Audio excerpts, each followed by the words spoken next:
Thumbs up. Okay, excellent.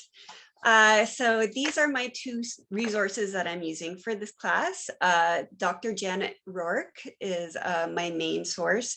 She's amazing with education. She's a doTERRA wellness advocate, so she knows all of doTERRA's blends, and she uses essential oils in her veterinarian practice. So she has a really fantastic Facebook group called the Essential Oil Vet, but she also has a great blog. She has an email list that you can sign up to keep up with all the classes that she's offering as well. And she also has a private monthly subscription Facebook group. She gets a little bit more in depth with her advice in that group, and you can also consult with her about your pets directly if you're a monthly member as well. And the book, again, that I've also been using is called Spoil Your Pet. So SPOIL. And that's a really good resource to use as well. So I should mention though, in the handout, there's a selection of recipes and DIYs that you can use with your pets, but I'm keeping the class pretty over the counter, let's just say. So not dealing with specific health concerns really at all. I don't really feel comfortable with giving that sort of advice. And so it's more, digestion, muscle soreness, emotional support, skin irritations, things like that. That's what we're going to be covering tonight. All right, so a biggie with pets and essential oils is the adulteration and contamination that is rampant in the essential oil industry. So it's been estimated from testing done by independent labs that roughly more or less about 80% of essential oils out there on the market are either adulterated, contaminated, or both. So unfortunately, the essential oil industry is not regulated. So companies can put whatever they want, 100% pure on their label, and it could be whatever in the bottle. And there's really no accountability for that, unfortunately. So adulteration is more cutting costs to improve profit margins. So it could be diluting down the essential oil. Adulteration can be also adding synthetic fragrance, similar plant matter that's not the plant matter that is promised on the bottle. And contamination is usually accidental or just because of careless practices. So it could be a contaminated container that the essential oil was in, or maybe pesticides or that sort of thing. So what's really great about doTERRA as a company is that they have their CPTG, which is their testing practices. And so CPTG stands for Certified Pure Tested Grade. It's something that a standard that doTERRA has set for itself. So each essential oil from the time that it's either compressed or distilled is tested over 60 times along the supply chain. And so it's carried out also by doTERRA in their labs, but also independent labs that aren't run by doTERRA as well. So they're testing the chemistry, making sure that the essential oil is made up of the expected chemical composition and that it's of good quality, so it'll have good effect when you use it. Physical testing, the appearance, the aroma, the material composition of the essential oil, testing for contamination. And also once that essential oil is bottled and as it kind of sits in warehouses along the way, it's also tested for stability. Oh, I love, Kelly, how you have this is your class. She has a little furry friend sitting on her lap. Source to You is a website where you can take a single bottle of essential oil put out by doTERRA. So a bottle of orange or lavender. And on the bottom of the bottle, you're going to see an expiry date for that essential oil, but also a batch number, which is a combo of numbers and letters. And so you can go to source2you.com and there's a little search bar in the top corner. If you put your batch number where in that search bar where it says enter your quality ID, then takes you to another page. You click on the little PDF icon, and then you'll be able to be able to see tests done on that exact bottle of essential oil, which is fantastic. So you'll see the date and the lab that performed the testing. You'll also see, you'll see that it is, there's no contamination and adulteration, and it meets the expected chemical profile of that essential oil. So, and then after that, you'll see about 50 or so chemical components that are in that bottle of essential oil. And there might be even up to 200, but they take usually about the top 50. And you'll see the percentage that which chemical constituent. One is 60, but then one is 0.002% of the bottle. And so if you don't have a bottle of doTERRA essential oil, in the handout, I actually have a batch number from one of my bottles of wild orange. So you can go to source2you.com, enter that in, and have a look at it yourself. So here are my two girls. This is Rhonda and Clementine, who I took a picture. They don't normally sit together, only when they're really distracted by something. So they're bird watching in this picture on top of the refrigerator. So cats do require some extra caution, and that's because they don't have a certain liver enzyme that other species like dogs and humans do have. It's called gluconeotransferase, potentially, approximately. Those us species who do have that liver enzyme, it really helps us to break down medications, essential oils, and other chemicals. And so cats, because they don't have this liver enzyme, they are more likely to experience toxicity. And this can be from anything. Did they somehow get into your Advil and are licking your Tylenol or something? Or maybe, cleaning chemicals that they might get into, chocolate, caffeine, and also essential oils, because they are very potent chemicals. So you do have to be a little bit extra careful with our little feline friends. So some general guidelines for using essential oils around your pets safely. So not on them, but just using them for yourself as your pets are around in your home. It's best with cats to use water mist diffusers or humidifiers. Some essential oil diffusers, you actually screw in the actual bottle of essential oil and it poofs it out straight into the air. Those aren't great if you have pets that are around in the room. I diffuse everything around my cats, but it's always good to just diffuse with the door open. So that way, if your pet is not enjoying the aromas, they can just take off and leave. Like cats especially, they're not very shy about just getting up and leaving. They're not concerned. If your diffuser has an intermittent setting, so that will be, some have diffuse for 2 minutes, off for 2 minutes. Sometimes it's 5 minutes diffusing, off for 5 minutes. If your cat's kind of around in the room, or your dog, intermittent is better. So select that if your diffuser has that. But let's say you live in a studio or a bachelor apartment, use pet safe essential oils and diffuse less than you might then if your cat or your dog is around.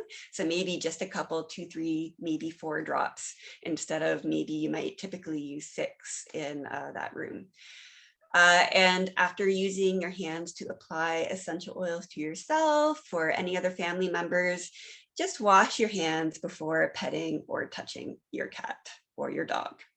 Makes sense, right?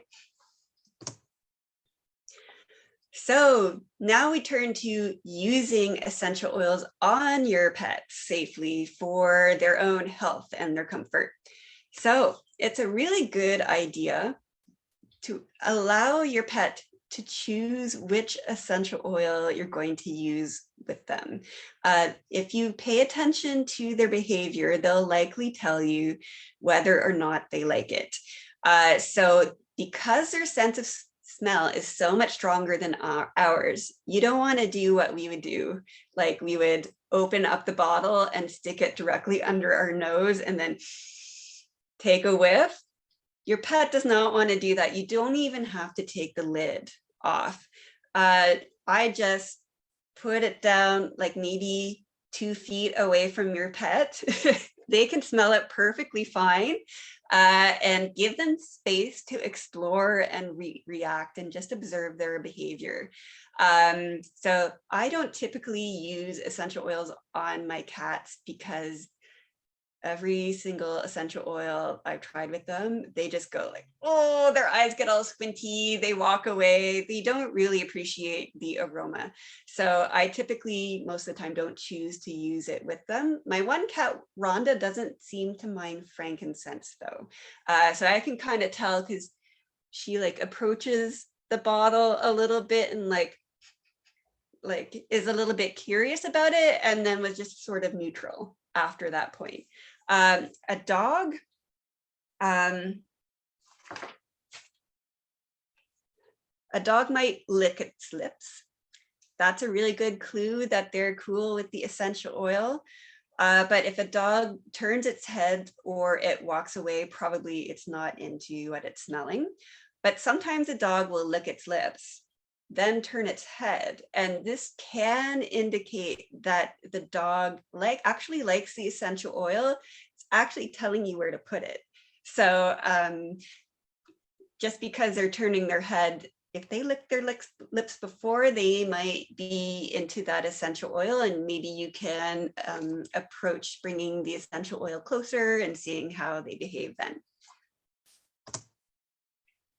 Some other general guidelines about using essential oils with your pets. Always observe your pet's behavior for the first 20 minutes or so if you're diffusing a new essential oil in the space, just to make sure that they seem okay. Always a good idea to start out diluting your essential oils more than you normally would need to when you're applying essential oils topically. If you're using an essential oil for the first time, dilute it more and then see how it goes. You can always add more, but it's very, very difficult to take it away. Just be more cautious if your pet is pregnant or nursing, or if you're dealing with kitties or puppies. If your pet is on any sort of medication,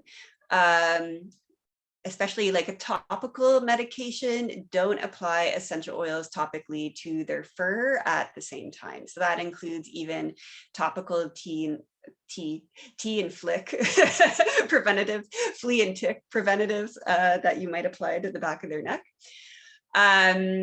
If there's an adverse skin reaction, same thing applies, human and pet. You want to dilute it with an oil instead of trying to wash it off with soap and water. So just apply oil over the area and that will dilute it down and lessen its effects. Dr. Rourke says, don't panic if your pet has a skin irritation or adverse reaction. Usually these resolve with diluting, or if it's a reaction from an essential oil that's being diffused, turn off the diffuser, open a window, take your pet outside if they go outside, and that will probably help as well. And also, exactly as with humans, don't put essential oils in your nose, in your pet's nose, in their ears, in your eyes, or around the genitals or anus. Bad idea. They're potent things. Okay, so essential oils to avoid topically and internally with cats. It's a longer list with cats and dogs. At the bottom, I have citrus essential oils. I don't know if can you see that? It's kind of cut off on my screen. So citrus essential oils are absolutely not harmful to cats, but they really hate the smell. So it's not advised that you put citrus essential oils on your cat's fur because they will be having a very, very bad time if you do that. But some essential oils to avoid using topically and internally with cats are birch, wintergreen, oregano, thyme, summer savory, cinnamon, clove, tea tree, peppermint, spearmint, and eucalyptus. And again, this list is in this handout here, so no need to memorize it from this class. Yeah, of course, also avoid any blends that may contain these essential oils as well. Much shorter list with dogs because they have good liver enzymes like us humans. So the ones you want to avoid topically internally with dogs are only birch, wintergreen, and tea tree. So if you're paying attention, maybe you come across news articles or social media like posts about adverse reactions with essential oils. Often they're about tea tree essential oil and pets. And so Dr. Rourke has like a really good discussion, like a pretty long article on her website about tea tree essential oil and pets, and the studies that have been done on this, and her kind of her interpretation of the results. So she definitely says to avoid using essential oils, tea tree essential oil topically and internally with cats and dogs, and to just use caution with diffusion around them. Don't put 6 drops of only tea tree in your diffuser. Or just avoid diffusing it when your pet is actually around. So I've actually put the link in the handout to that article. If you want to read it, you can go in and check that out yourself. Okay, so and I also in the handout have a list of oils to avoid for specific conditions like epilepsy, a bleeding disorder, or diabetes as well. So I'm not going to list them off, but they are listed here as well in the handout that you can refer to. So using essential oils aromatically with pets, really fantastic to support just general emotional health. You can put essential oils in a diffuser or a humidifier. You can make a spray to spritz their room or maybe their pet carrier if they're going to the vet to calm them down. You can just put diluted essential oils on your hands and kind of wave it around in front of your pet's face. And that may help them as well. Or put some drops or spray that spritz on a cloth, a cotton ball, or tissue and put it near the animal. Or, you can just put it in, you can also just kind of spray it around in the area where your pet would be. And make sure your diffuser is in an area where your pet's not going to like jump up on typically and knock it over, just for mostly for mess, but you don't want the essential oils to then get on the pet's fur. But if you find a pet is sensitive to an essential oil you're diffusing, as I said before, just stop the diffuser and get your pet some fresh air, and that should resolve the issue over some time. Okay, topical usage. So this is applying essential oils to the fur and the skin. And so you want to dilute essential oils down with probably like a pet safe lotion that's unscented, or more likely an oil So any naturally produced cold, like expressed oil is fine. It could be like a cooking oil from your kitchen. If you cook with avocado oil, almond oil, olive oil is great. And then maybe you might have jojoba oil or avocado oil on hand as well. So any of those oils are good too. And you want to dilute according to their size and their species. So for cats, unless they're a really massive cat, my sister has like a almost 30-pound cat named Hobbs. So Hobbs, you could have a stronger dilution for Hobbs, but pretty much any other cat. You would put 1 drop of essential oil and about 4 teaspoons of a carrier oil. And that's a good dilution for your cat. So since this is more than what you might be using at any one time, potentially you might have that in a little glass jar, and then you would be able to just open that jar up and use it when you want to use it. For dogs, you really need to dilute according to their size. And so on the next slide and in the handout, we do have a chart that Dr. Rourke has put out. So you can figure out your pet's weight and then how much you should dilute your essential oil. So with topical usage with pets, there's many, many ways that you can apply essential oils to your pet. So you can just pet along their back. If you've got the diluted essential oil, you can give them like a really good like massage if they really like that. You can massage into the reflexology points. So that's around the pads on their feet. Only if your pet enjoys that. If they do not enjoy it, don't do it. You can do what's called ear tipping. So that's basically putting diluted essential oils on your fingers and massaging it into the tips of your pet's ears. And there's lots of blood veins that, well, you can even see through your pet's ear sometimes through if there's light behind their ear, right? And so that's a really fast way to get an overall body effect for your pet. But you don't want to do this for dogs with long ears, simply for the fact that their ears flop around and you don't want their ears to go in their eyes, for instance, with essential oils on them. So only with cats and short-eared dogs, you can do ear tipping. If you are giving your pup a shampoo, you can put essential oils in their shampoo or their conditioner as well. And indirect topical application actually refers to using areas where your pet is around. So for a cat, you can make an essential oil litter box powder, for instance, and sprinkle it on their litter when you change their litter.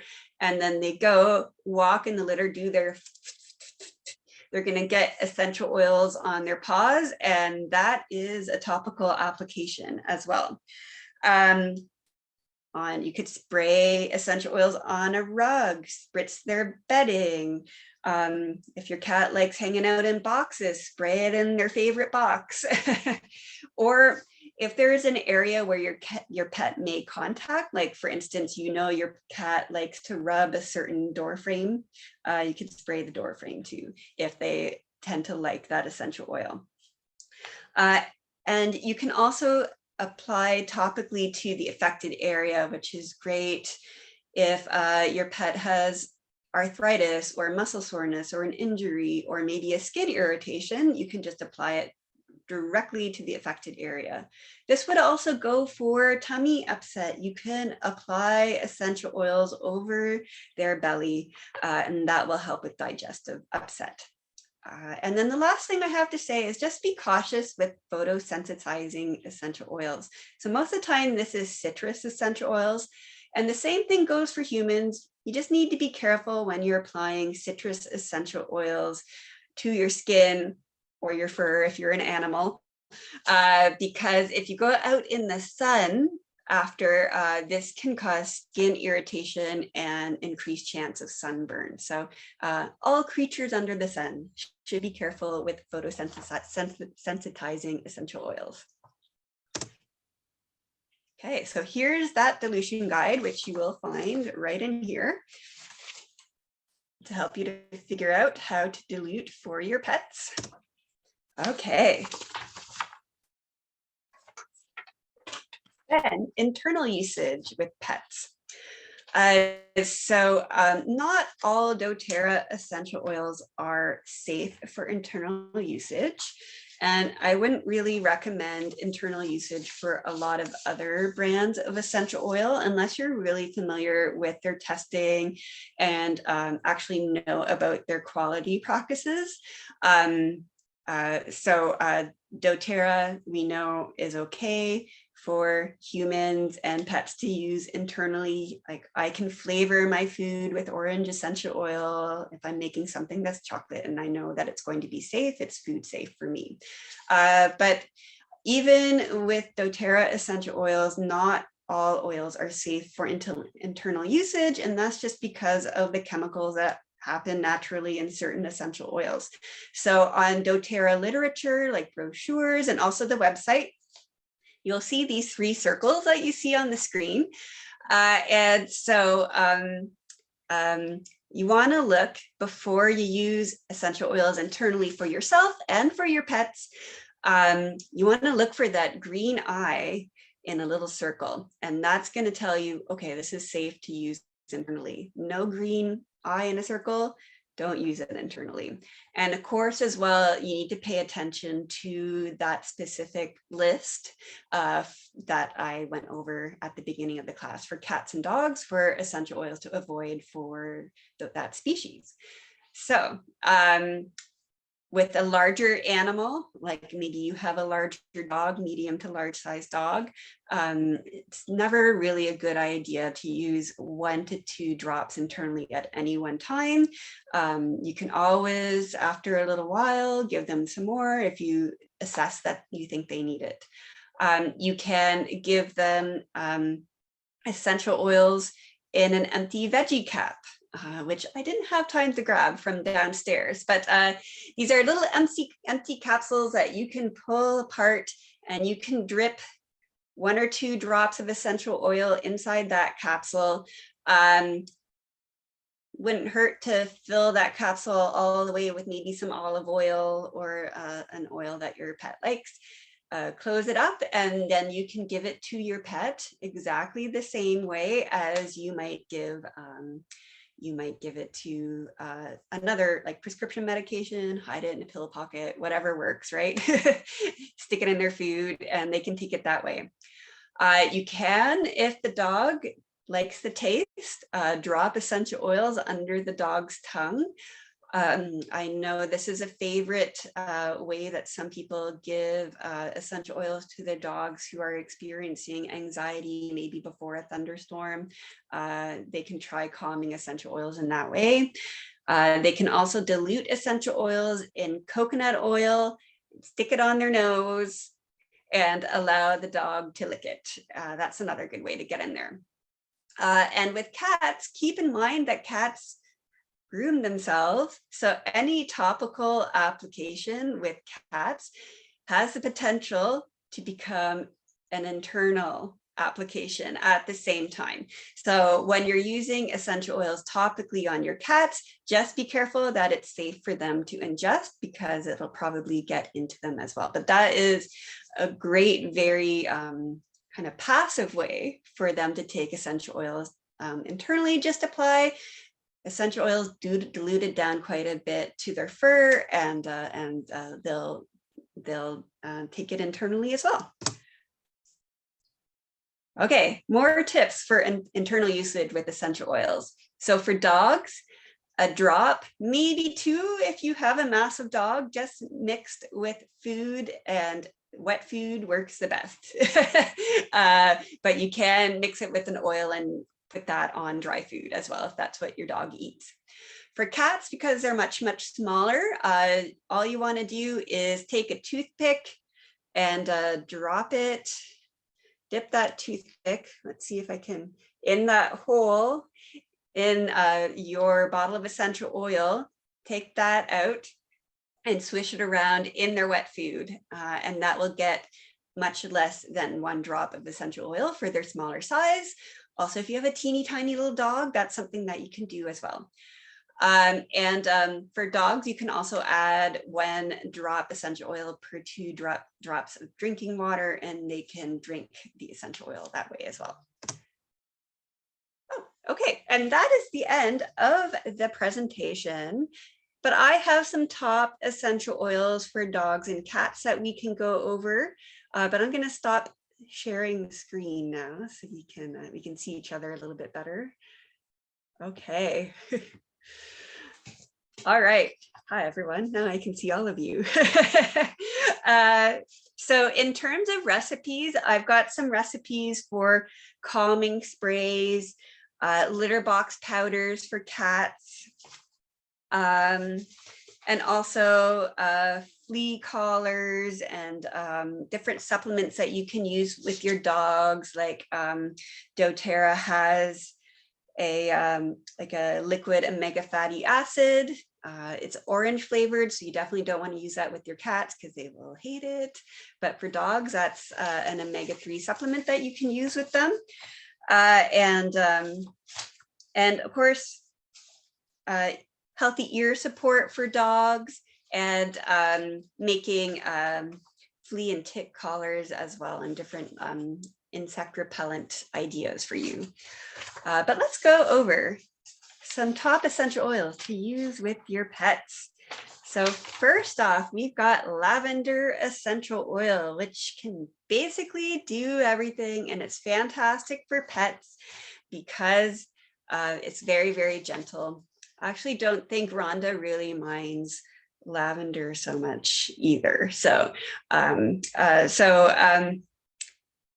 just like with humans, lavender is very calming and relaxing. So if you have more than 1 pet and there's some fighting going on, you can diffuse lavender and other relaxing essential oils.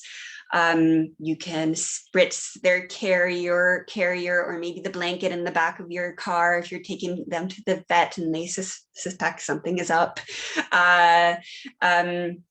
It's going to also soothe itchy skin, heal skin irritations. It's going to help your pet to sleep better. It can be used topically. You can diffuse it as well. Also helps with insect bites. So reduce the itchiness of insect bites if your cat is scratching a lot. Can also will help if your pet has environmental allergies. It will help out if they got seasonal allergies as well. Frankincense, another very gentle essential oil, probably Rhonda's favorite. Clementine hates all essential oils, basically. She's not a huge fan. Although they both don't mind being in rooms when it's being diffused. They will typically still hang out with me. Frankincense is very beneficial for the nervous system, skin health as well. So you would just dilute it down and apply it over the irritation. Healthy inflammatory response, soothing aches, and can be used topically, internally, and aromatically as well. Copaiba essential oil is another essential oil that's very, very similar to frankincense. It has a lot of the same benefits. And also copaiba is also really beneficial for the urinary tract and the digestive tract. So if your pet has some issues with any of those, you can dilute it down in the proper amount and apply it over the abdomen or maybe the lower abdomen if it's their urinary that's an issue. Yeah, also they're both, and lavender, frankincense, and copaiba are fantastic if your pets are experiencing any muscle soreness or joint pain, that sort of thing, if they're older pets. Balance Grounding Blend and Serenity Restful Blend are also very, very calming essential oils, soothing for the muscles, and If there's fighting in the household between pets, you can diffuse that to kind of calm things down. I know Renee at work, we have discussions often. Now, who's the queen of your household now? Right now it's Rhonda. It goes back and forth. It's not a, straight out like they're not a straight out empress or queen. It's definitely some elections happen between them.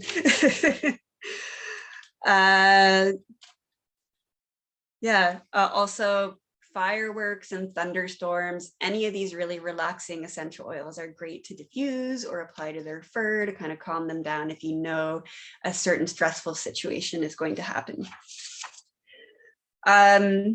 TerraShield Outdoor Blend is a fantastic blend, which is insect repellent. There is an older blend which actually contains catnip. So if you order TerraShield now, you're not going to get that blend. But if you have an older bottle of TerraShield around, some of you have been a customer for a while, you can put this catnip essential oil containing TerraShield in your litter box powder, and it can be used as a litter box attractant if your cat is peeing around the box. The newer TerraShield blend has been reformulated slightly. It contains geranium and also lemongrass essential oil, which are both really beneficial for fighting against ticks.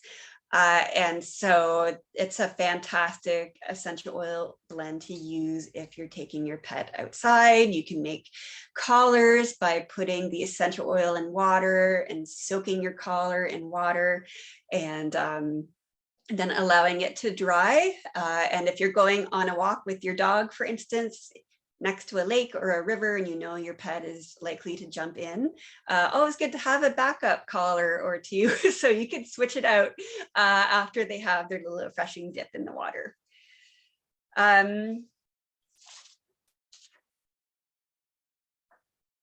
Some more that are really fantastic for cats are cardamom essential oil. Cardamom is really great for healthy digestion.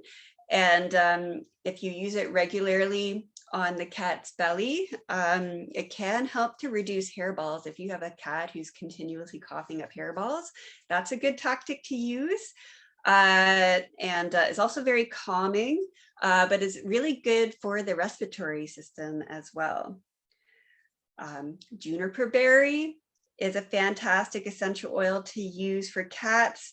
Great for the digestive system, the skin, healthy kidney function, the liver, and urinary tract function. So again, just applying kind of over the organs on the abdomen would be a great thing to try out for your cat.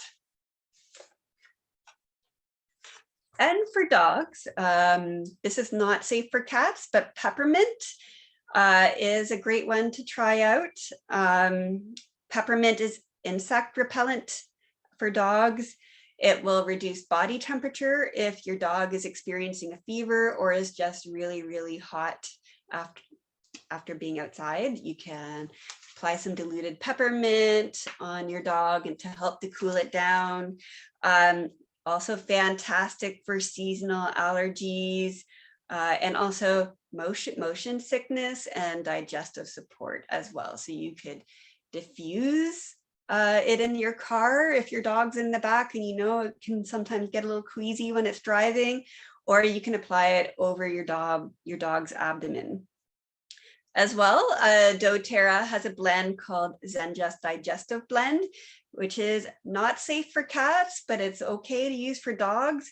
And so this is anything good for the digestive system. So this can be for motion sickness again, diarrhea, constipation, nausea and vomiting, overeating, stinky dog farts. And so you can use it topically, internally, and you can diffuse it around the dog according to whatever your concern is at the time.